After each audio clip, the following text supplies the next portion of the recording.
It is one thing to get married, it's another thing to sustain the mutual feelings you both share and remain married. A lot of people feel, a lot of partners, a lot of couples feel marriage is the ultimate. Let's just get married. It is not just about getting married. There's a lot more work to do after marriage.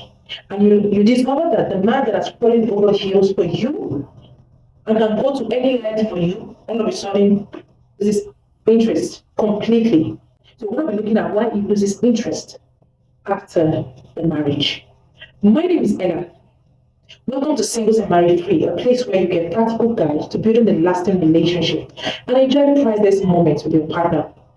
Please, if you're not subscribed to my YouTube channel, kindly click on the subscription button. And please don't forget to turn on the notification bell so whenever there's a new update, you'll be notified. We'll be right back.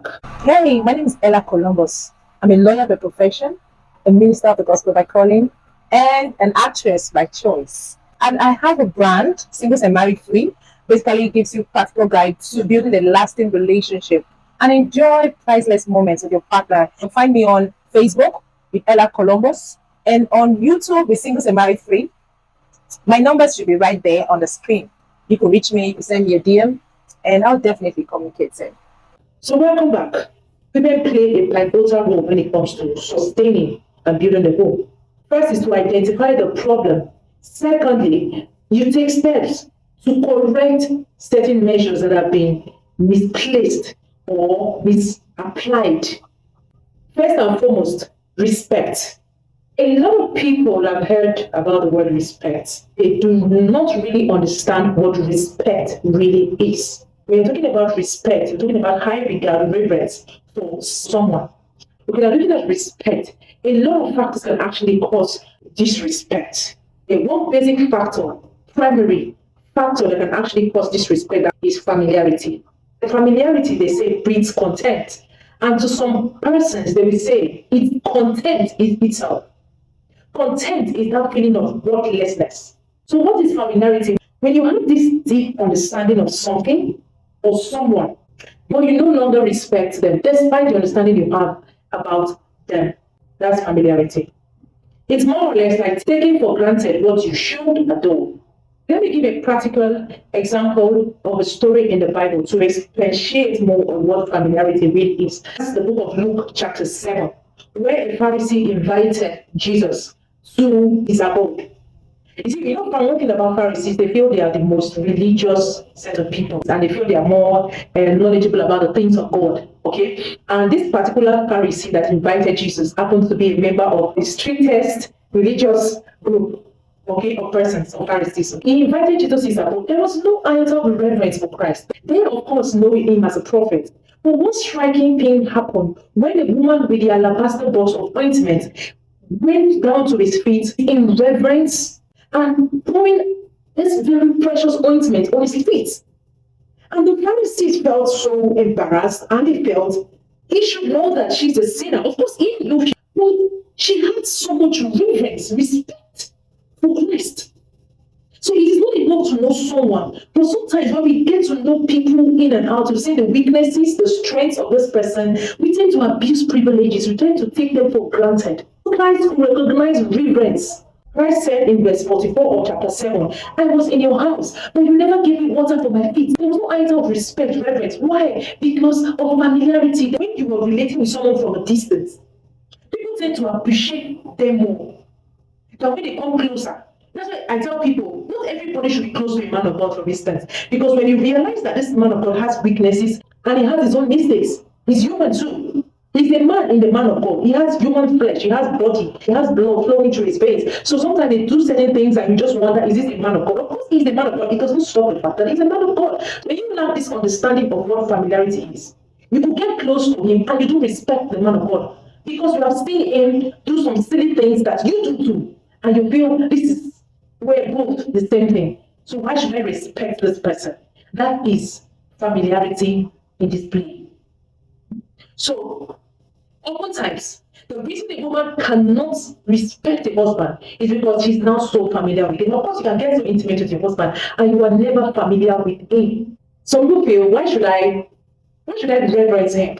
There is every reason to reverence it because from the beginning, though it was not so, man and woman were created on an equal pedestal. Nobody was bossing over anybody. But when the woman and the man sinned, and God punished the woman and said to the woman, "You're going to bring forth children in pain."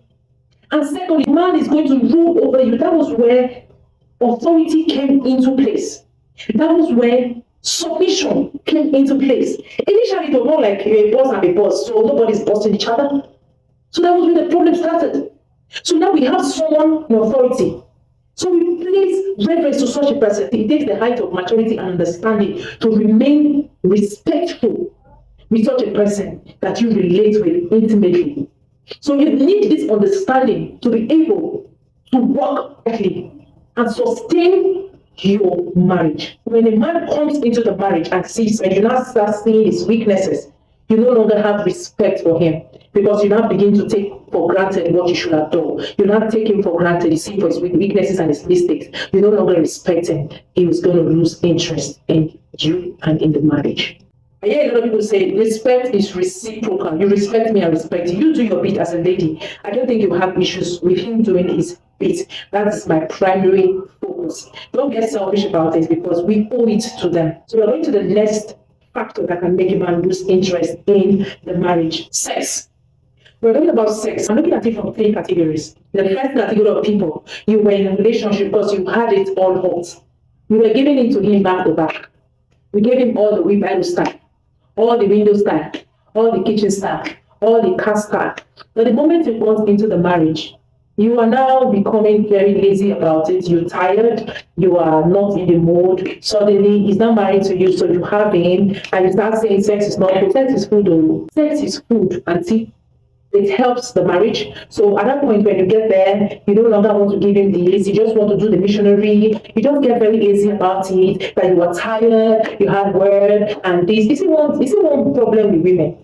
When you're making all these complaints and you lose your marriage, the moment the man is out from the marriage, the moment the man makes a U-turn and he shows you his back or maybe loses his interest, you will not have that same person that is tired or cannot do anything, that same person that is busy, will not suddenly be in the mood to run from one prayer house to the other, one church to the other, one friend to the other, one family member to the other for help to come and talk to your husband. What happened to the work? What happened to your tiredness? What happened to your mood swing? I don't know why we allow things to escalate before we begin to work things out. You don't have to let it get to that. You do your bit, you strive to make sure you build because this is building. It's a continuous thing. So you don't give excuses, so let's be excuses. So that's one category. So when you discover that I was getting it worse, and now you are in the marriage, you cannot do anything anymore. You are not suddenly tired. You lose interest. The second category of people when it comes to sex is those set of people that you know very well. You have visited those ladies, you have visited all the sons of Pharaoh, and you have brought down the walls of Jericho, all the walls of Jericho, and you know very well this is the position of your birth canal. And you tell the young man you are abstaining from sex, and you know the state of the birth canal. The access is broad, not narrow, and you don't look at this innocent brother that is not on the big side. Maybe he has a small size, okay, of his genital. You end up marrying him. And he's discovering that this thing is like a pool of Bethesda. Sister, who do you want to frustrate? There is no way the man is going to feel good about it now. Let's tell ourselves the truth. You have to know this thing. You are going to know at the states. He cannot feel it. All the walls of Jericho are falling down. There's nothing to protect him. There's nothing to hold on to. If it's to fall, he cannot hold. There's no one to hold on to. And you are saying that you should be focused. I said, how does it happen? How?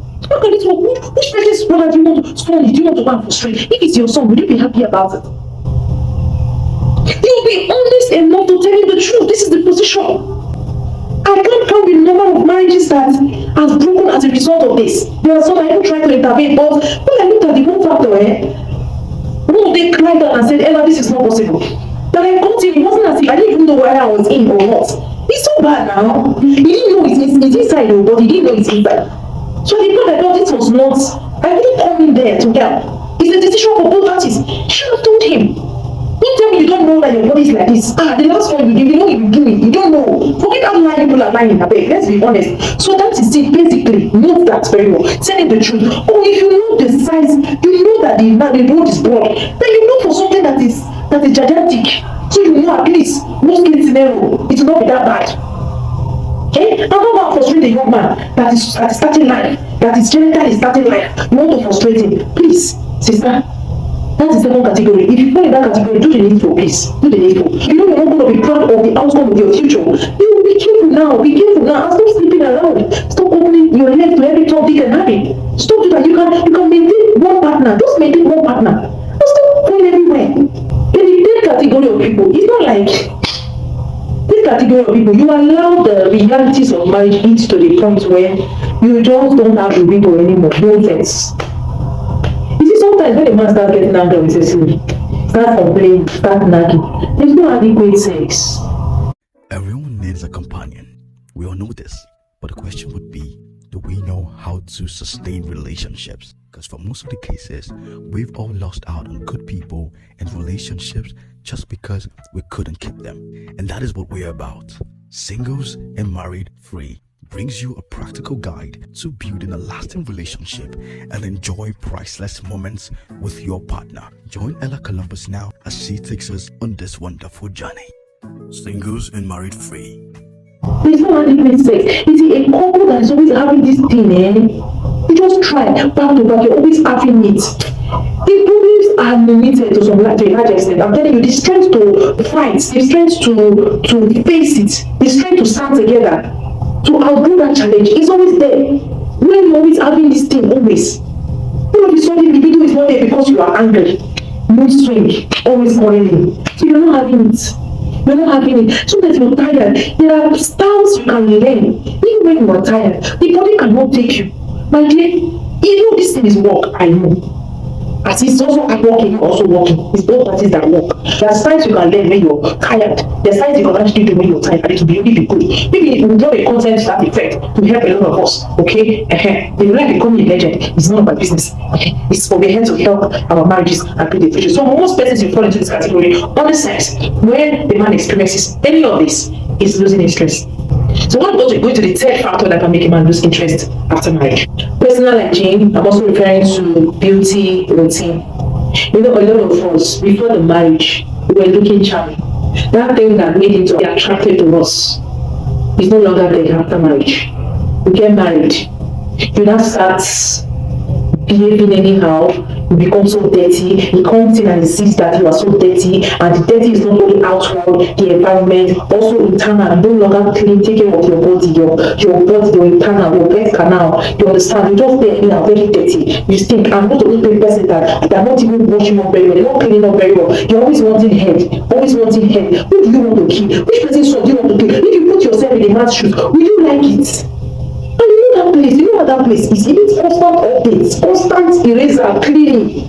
And you're not taking care of it. You just stay anyhow because he's not married to you and you are tied together. Tomorrow you will say, hey, why is he looking outside? What does that woman have that he doesn't have? She has something you don't have. She has. I realized it. So you need to update. You need to update yourself. And a lot of us, we want to enter after childbirth. We just spread everywhere. Do fat. After childbirth, you just start adding or putting up unnecessary weight. There are some men, of course, that like this when women big. If you have that time, fine and good. That doesn't mean that you just expire. No, you try, you spread. The possibility of adding is there. The possibility of adding. Maybe when you are collecting constant juice from him, semen, and it's getting to it. I was going to understand that it makes a woman hard to eat. That makes a woman very. They're going to give you a to relaxation. No more prayer, not praying anyhow, you're not strong. You can stop getting fat is there. Also during childbirth, you go to bed. There are some ladies that they will be pregnant and they put to bed, they have children, but there's no sign that they don't have one. So at least it's a challenge to most of us that are on the big side. Most of us that have body, okay, that have this possibility of adding weight, so we will try to see that you walk it, or you don't have spare tires everywhere, or possibly expire or spread everywhere. I know the Bible says occupy to like, in this case, you don't have to occupy, because if you occupy and even subdue your husband or person. So please, we need to put this into serious consideration. So most of the times when most men they get it, they see that she's not the neat person that always packages herself. They're not saying that even her panties she doesn't wash it. So those persons that don't wear panties, they don't longer wash it, because they don't watch it. So it's most times a lot of ladies that I tell people wear masks, they don't wear masks, and discover that she can use one bra for 1 3 months. But whenever we were dating, when we were dating, whenever she's coming to see you, she reserves a particular bra she wears, she reserves a particular set of panties she uses. So you don't get to see that aspect. So when you come there and think I'm tired, I am tired. So they allow it. Some of them, even during the monthly flow thing, some persons are so dirty, they are so you'll be thinking everywhere. With all that, the man is likely to lose interest. Not likely. In fact, they will lose interest in the marriage. And when he goes out there, he sees somebody very neat packaging, well packaged, and the lies, discover that he no longer they lose interest. He loses interest. So be cautious about that. Another reason that can make a man lose interest after marriage, I discovered is attention, lack of attention. Yes, men are bigger babies. They are bigger babies.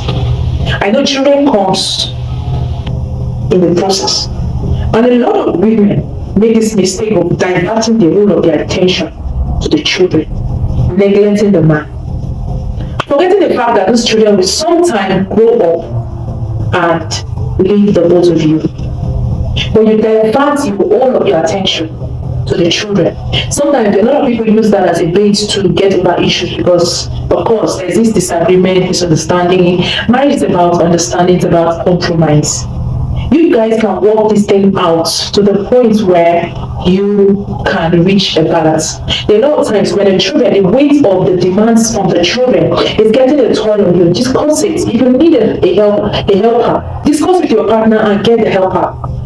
So you don't wear out. Maybe sometimes we overwork ourselves because if you're a working class woman, obviously you should need a helper when you have children. But if you're not a working class woman, you are a housewife, you shouldn't need a helper. But that doesn't mean that you kill yourself. When you get so much, when your children are more and you feel it's much, your hands are full, you get assistance, you discuss it so you can have time for your husband.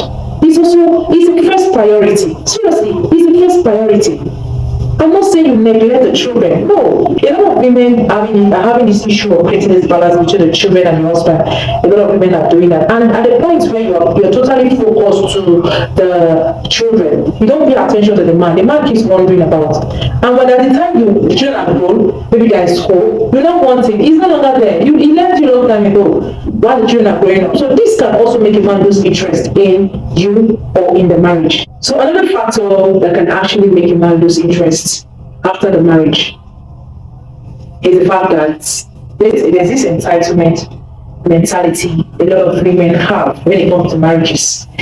They feel the man is responsible for their happiness. So this actually causes undue pressure on this man. He is responsible for your happiness. So everything is on him. There are some men that can decide to say that I need you to just sit down. I'll control, I'll feed you, I'll take care of you, I'll do everything. But you are responsible for your own happiness. If you are not happy as a person, no other person can make you happy. No other person can make you fulfilled. So that is why it is good to be fulfilled as a single before you even get married to someone. It's good to be fulfilled. Good to be fulfilled as a person. Then you understand the nature of partner you should be with. I would appreciate you. And where you're going, what you're into, what you're doing. Or somebody you can submit to, somebody you can respect, somebody you can look up to. And you give a man unnecessarily undue pressure. He will lose interest completely in that marriage. A marriage is one factor that can make a man lose interest completely. Change of attitude, character. The moment you got married, you have suddenly turned a wall. You have already turned a knife. It said the Bible says that it's better to even live in a desert to be with a contentious woman, a nagging woman, a woman that is always complaining, that is always quarreling, fighting, becoming very problemsome. And when a man sees a lot of that too often, he loses interest completely in that marriage. And some of you do not just go beyond nagging. You become his mother. You are meant to be a wife.